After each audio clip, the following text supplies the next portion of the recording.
Oh, there you are, YouTube. So my wife and I are still very deep in our Keanu Reeves Marathon. In fact, we only have, well now, 2 movies left to watch. And today we watched a movie called Tune In Tomorrow, starring Keanu Reeves. Tune In Tomorrow came out in 1990, and I feel like a lot of times when I try and give the synopsis, I just ramble a lot, so I'm just gonna read it off the DVD. Does that sound okay? Let's do that. 20-year-old Martin Loder, Keanu Reeves, lives at home with his family. He's spending summer vacation working as a news writer for a local radio station, WXBU. Everything is fine until Martin's life is invaded by 2 forces. 35-year-old Aunt Julia, his aunt, sort of, I'll explain that later. Barbara Hershey, returning home from 2 ex-husbands, and Pedro Carmichael, played by Peter Falk, an eccentric scriptwriter hired by WXBU to boost the ratings on its daily soap operas. Martin quickly falls for Julia, his aunt, and unwittingly their love affair forms the basis for Pedro's scriptwriting. Half of New Orleans is now scandalized by the torrid love affair, the other half horrified by Pedro's liberal attacks against Albanians. A personal hatred whose scars run deep within Pedro's creative genes. Who will survive the turmoil that follows? Tune in tomorrow for the hilarious conclusion. Let me tell you about Keanu Reeves first. So, this takes place in New Orleans, and he has a southern accent in it, New Orleans accent, I guess. And I think we've heard him have a southern accent in 2 movies before this one. Not 2 movies that came out before this one, but a part of our marathon. I remember it in The Devil's Advocate. He had an accent, and I think he may be... I think he might have been from Florida, though, if I remember right, in that movie. So, maybe a panhandle accent or something like that. I feel like his southern accent in this is pretty strong. And then there is, was it called The Gift, I think, with Cate Blanchett? Was that one called The Gift? Where he also has a southern accent. There he's playing a bad guy, though, so it's kind of like a rougher accent, where this is sort of like molasses just spilling out of your mouth. Which I got that quote from The Office. So yeah, it's a southern accent. I know he gets criticized a lot for his accents because of Bram Stoker's Dracula. But I don't know. I think maybe Devil's Advocate, maybe people weren't too into that accent either. But I think this one's fine. But I'm not from the South. It could be completely wrong, but I don't know. It worked for me. It didn't stand out. It wasn't garish or anything like that, where it was oh, what are you doing? You're not doing a good job. This is terrible. I thought it was just fine. And this movie takes place in 1951, if I recall correctly, which I like. I don't know. I like seeing Keanu in period pieces, I think because he's so heavily associated with the 80s when it comes to Bill and Ted, or early 90s, I guess, also. And The Matrix, which is, 99, future computers, all that stuff. So I like when we're seeing him in a period piece like this. I think it's a lot of fun just to, I don't know, see his take on a different era. So when I was talking about Keanu Reeves being in love with his aunt in this movie, it's sort of a weird situation. It's not really his aunt, and while I was watching the movie, I was a little confused, what's going on here? Well, the way in which they're related isn't that complex, but I think when you're just sort of shoved into the movie, you're like, wait, how is this happening again? So basically, Keanu Reeves' mother, his character, his mother has a brother, and that brother is married, and that woman's sister is who he falls in love with, and that's Barbara Hershey, who I sort of have a crush on. Not because of this movie. I just think, just over the years, seeing her in films is just I don't know. Maybe I woke up to the idea of it here, but I think it's been simmering, building up my entire lifetime, and then just watching this, I was just like, you know what? Yeah, I think I love Barbara Hershey. Yeah, I think so. But, so, he calls her Aunt Julia, but it's really his aunt's sister. So, his blood uncle's mother-in-law.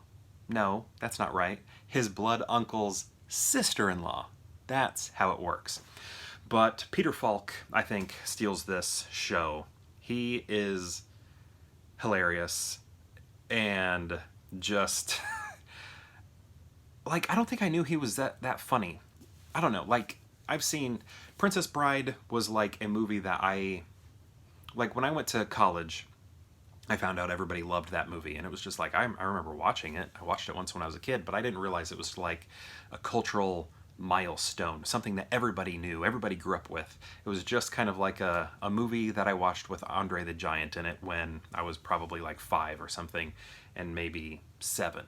But I didn't realize it was so big. So Peter Falk to me, I guess I knew him from like Columbo stuff, but I don't know. He I don't think I ever realized how hilarious he was, but he is so funny in this. And when they say he's eccentric, it is true.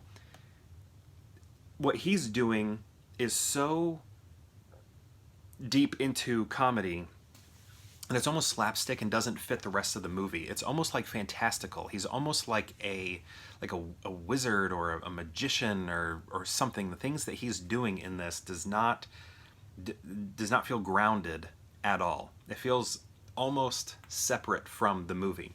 But there's a lot of like unique storytelling here.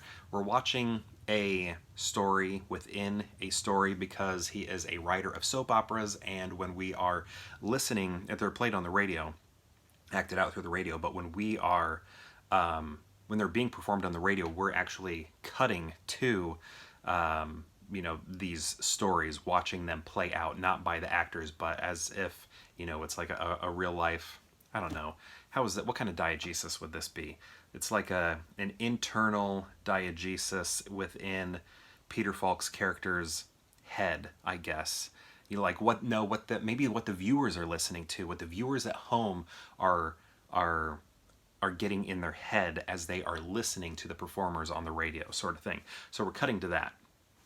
And that has sort of like a fantastical element or out of this world element, which I think helps marry what we're seeing Peter Falk do in the movie and then sort of like the more realistic stuff that's happening with Keanu and Barbara Hershey and just sort of everybody else. I mean, there's comedy all around. I didn't realize it was going to be this funny. I knew nothing going into it. I did not expect to like this movie as much as I did, but I could easily watch this again. And this was a horrible transfer. Like, this is one in full screen, and there are scratch marks, cigarette burns, all over this. There's even like tracking, like bad tracking on top. You would think this was a bootleg, but it's like legit, but it was just a poorly put together transfer to DVD. But I would watch this grainy,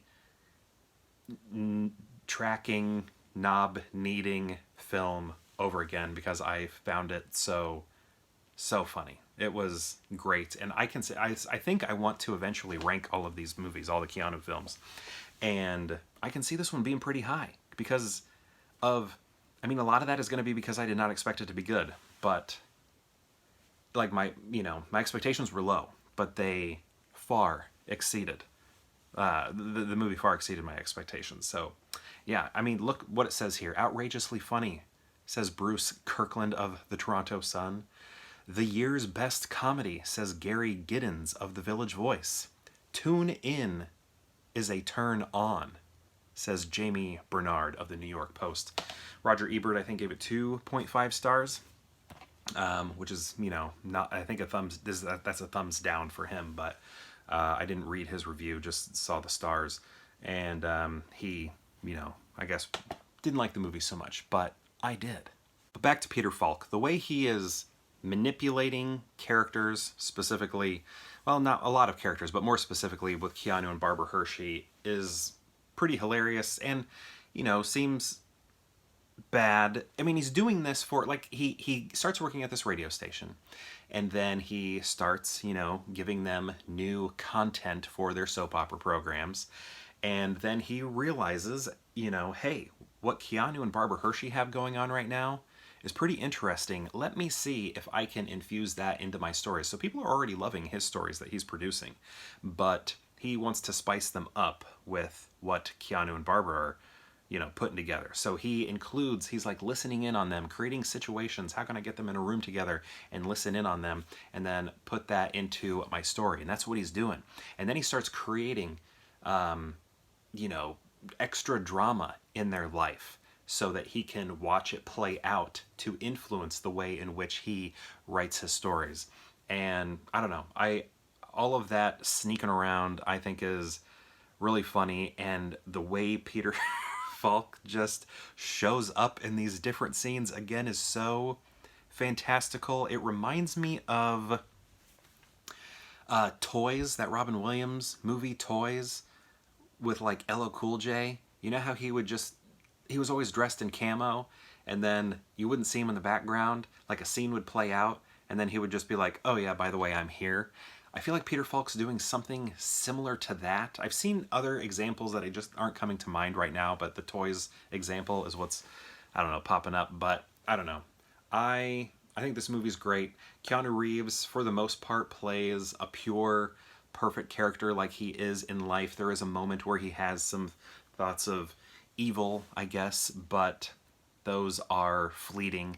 And I don't know, it's good. I think it's good. So this is one I have to recommend because it far exceeded my expectations. So check out, tune in tomorrow. I don't know where you're going to... I mean, this was hard to find. It's kind of expensive. We bought it on eBay.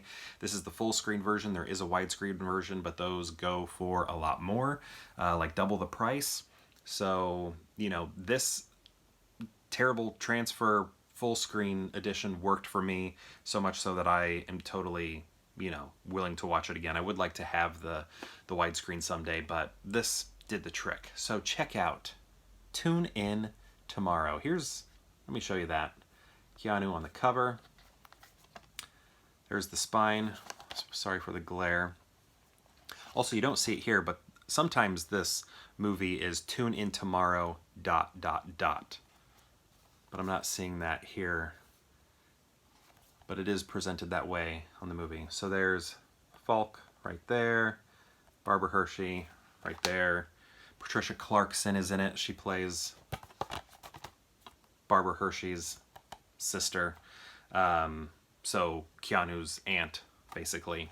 One of the henchmen from Sister Act plays his blood uncle. So it's Keanu Reeves, mom. Her brother is the Sister Act henchman, and he's married to Patricia Clarkson, who is the mother in Easy A. And the mother in Easy A is sisters with Barbara Hershey, who you probably know from, I don't know, Black Swan. Maybe, I don't know. I don't know what you know her from. But anyway, check out the movie, and perhaps I'll see you tomorrow for more Pure Hangout.